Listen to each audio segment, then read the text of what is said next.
আধুনিক সমস্যার কথা ভয়ে ভয়ে আমি উত্থাপন করব। ভয়ে ভয়ে এই কারণে যে আমার নিজের লোকেরা অনেকে এর মধ্যে রয়েছেন এবং এদের মধ্যে অনেকেই কৃতবিদ্য ও যশস্বী। সমস্যাটা অবশ্য মধ্যে যতটা প্রকট হয়ে দেখা দিয়েতে যাচ্ছিল এখন আর ততটা নেই। সমস্যা হলো পদবী যুক্তকরণ নিয়ে। এর সঙ্গে নারীর সমানাধিকারের প্রশ্নটি রয়েছে। বিয়ের পরে মেয়েদের পদবী কেন পাল্টে যাবে?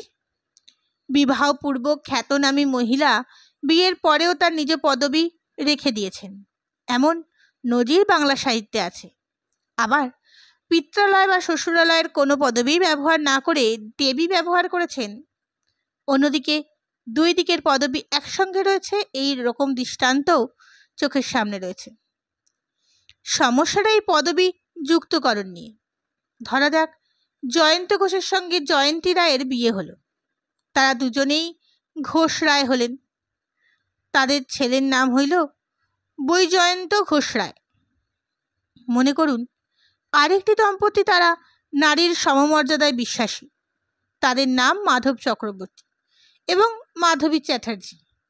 বিয়ের পরে তারা হলেন শ্রী এবং শ্রীমতী চক্রবর্তী চ্যাটার্জি। তাদের নয়নের মণি একমাত্র মেয়ের নাম হল সুমাধবী চক্রবর্তী চ্যাটার্জি। এইবার আসল সমস্যা। কালক্রমে বৈজয়ন্তী ও সুমাধবী বড় হলো এবং তাদের বিয়ে হলো। বিয়ের পরে সুমাধবী সুসম্পন্ন নাম হলো শ্রীমতী সুমাধবী ঘোষরায় চক্রবর্তী চ্যাটার্জি। এখানেই কিন্তু সমস্যা শেষ নয়।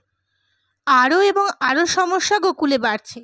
যেখানে দুটি ছেলে মেয়ে প্রেম করছে, তাদের একজনের নাম স্বপন মিত্র টেলার, আর একজনের নাম আয়েশা রহমান সান্যাল। দুজনেই চমৎকার ছেলে মেয়ে, তাদেরও বিয়ে হলো।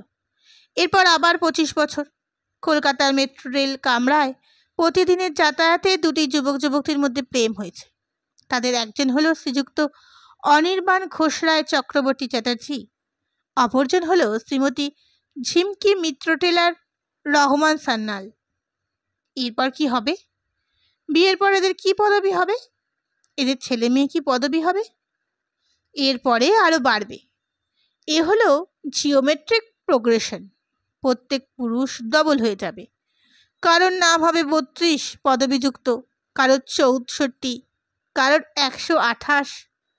সে এক ভয়াবহ দুর্দিন। এক একজনের নিজের নাম লিখতেই ঘন্টার পর ঘন্টা চলে যাবে, আর মনে রাখাও তো অসম্ভব। তখন কি হবে কে জানে?